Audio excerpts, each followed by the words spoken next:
They say that humans only use about 10% of their brain power.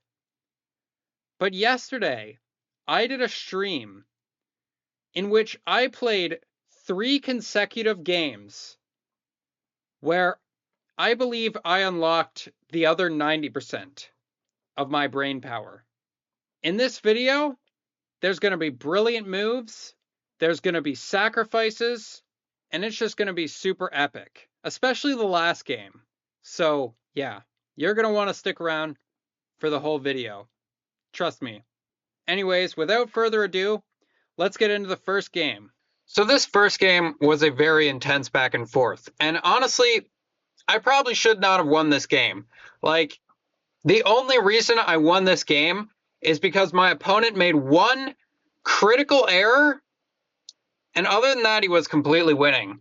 So, yeah, this game was just wild. I'm just going to let you guys see for yourself. So it started with d4, and usually against pretty much anything besides e4, I just play knight f6. And yeah, then I just do this setup, and I find it works pretty well. I find against most things, this setup is very strong. And, you know, you just castle, and it's very simple.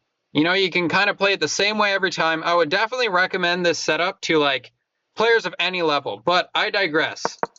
So we get this position, opposite side castling. That's how you know it's going to be a crazy game. When there's opposite side castling, someone's probably going to lose, and they're probably going to lose in epic fashion. But anyways, basically at this point in the game, I'm just thinking, how can I get through to his king? Like, how can I get through his defenses before he gets through mine? Because that's kind of how it is with these types of positions. It's kind of a race to see who can attack the other person's king first and get a successful attack on their king.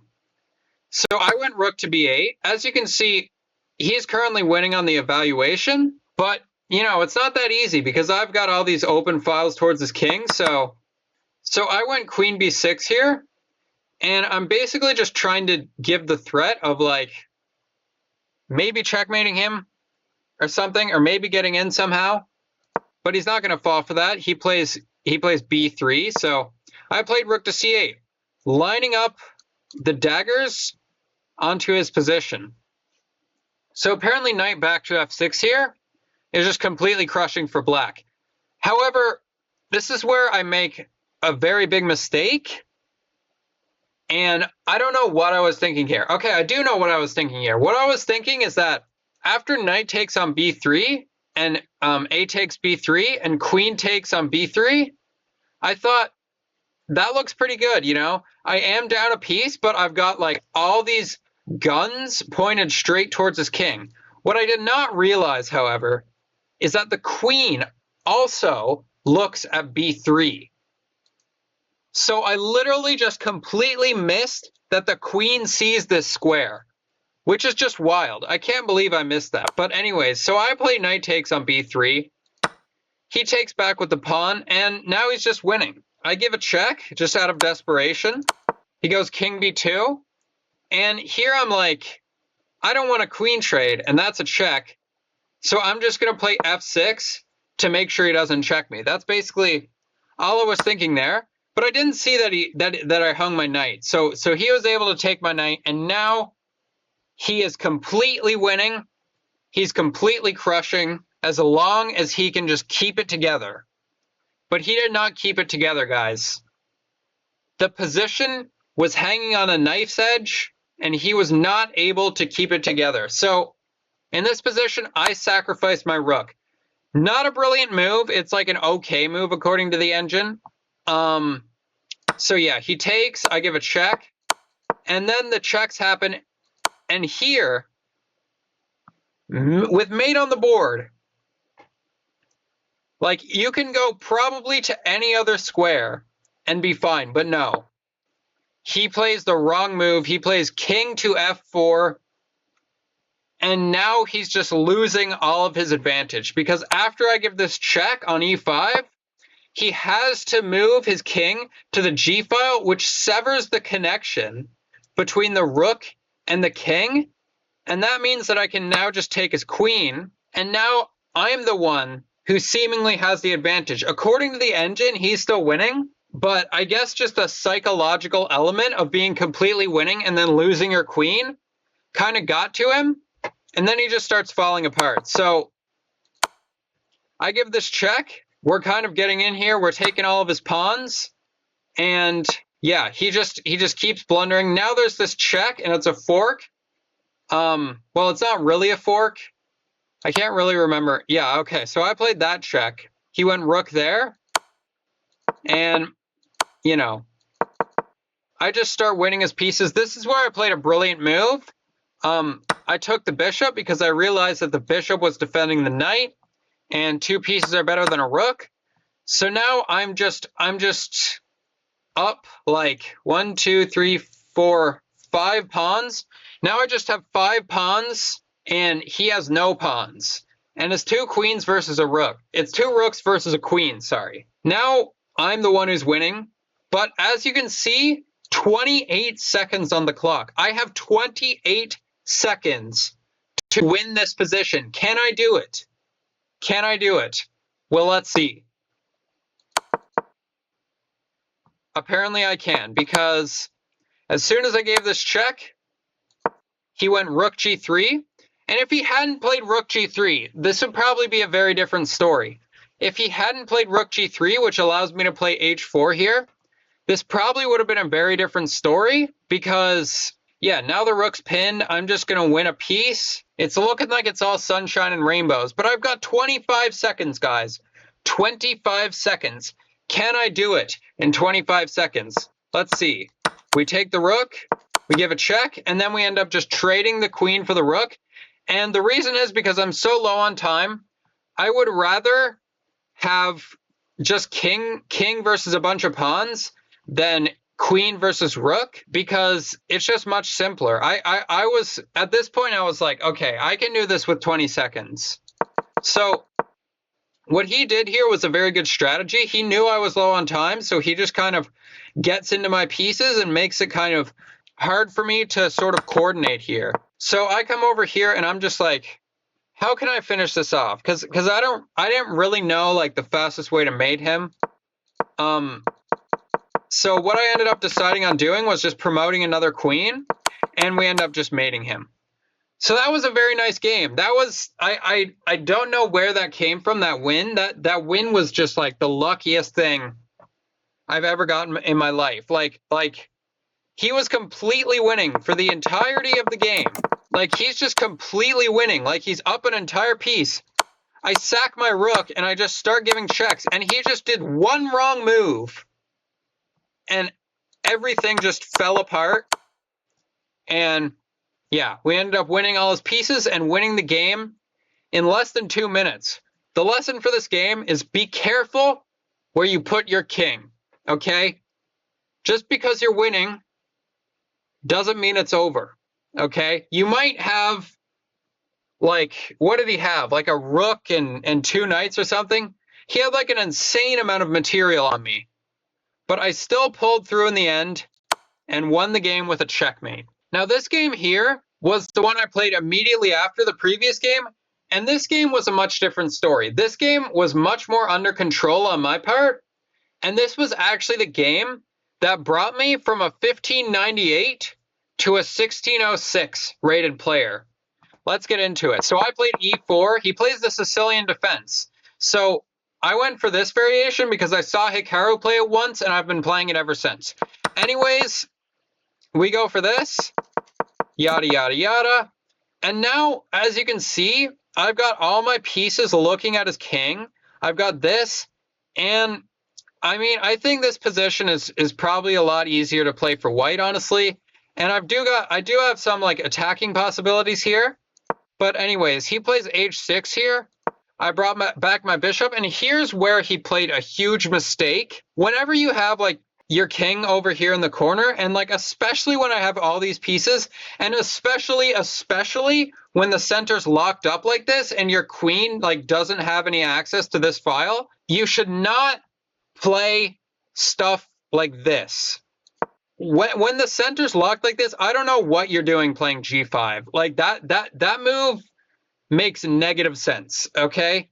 I know you're just trying to remove the pin, but like, I mean, really? Like, why? Like, just develop a piece. I don't know who I was playing here, but I took on g5 with the knight, which is apparently, it's not a brilliant move, but I thought it was a pretty brilliant move because I was like, I'm going to get my queen in. We're going to checkmate him somehow. I don't know how he's going to defend himself. So, yeah, I bring my queen to h5, threatening checkmate. He does see that threat. He plays knight to f5. And now I'm like, okay, I might have overestimated myself a bit, but I'm still pretty confident in my chances here because, you know, I'm going to take here attacking his queen. And I mean, this move is like mate in 2. So I'm pretty happy here. I'm not going to lie. I was not upset with my position. But anyways, let's get moving. He takes there. And then he comes queen out here. And now he's trying to counterattack. And I was like, okay, he's trying to counterattack. He might be onto something here. But I don't think so. I mean, I've got all these pieces. And I mean, it's just over. It's just over. It's just over, basically. Yeah, I mean, don't play g5. Don't play g5 unless you're very confident that g5 is a good move. But yeah, I castled and the reason I castled is because, like, if he takes this pawn, I just go here and it's just gonna be mate. It's just gonna be mate. And that's exactly what happened. It's just mate. In some way, I mean, if you move the knight here, it's just going to be this mate, and it's just mate in 1. No matter what he does, he just gets mated. He resigned here. So this game right here was probably one of the best games I've ever played. This game was near perfect. Okay, I had 92% accuracy on this game. You guys are in for a treat here because this is just showing like me at like the peak of my brain power. Okay. I unlocked 100% brain power for this game. And yeah, I didn't get lucky. I just played like a genius here. Okay. You're about to see. So he plays knight to f3. I played knight to f6. And we both go for this sort of setup. He's playing, now what would you call this? The ready, I think it's called. But yeah, I castle and yeah, we end up in a position like this. I put my knight on c6 and yeah, so the opening goes fairly smoothly. It's a fairly normal opening. You know, I struck in the center with d4, which was pretty nice. And that's sort of where the attacking begins. I played d4 here.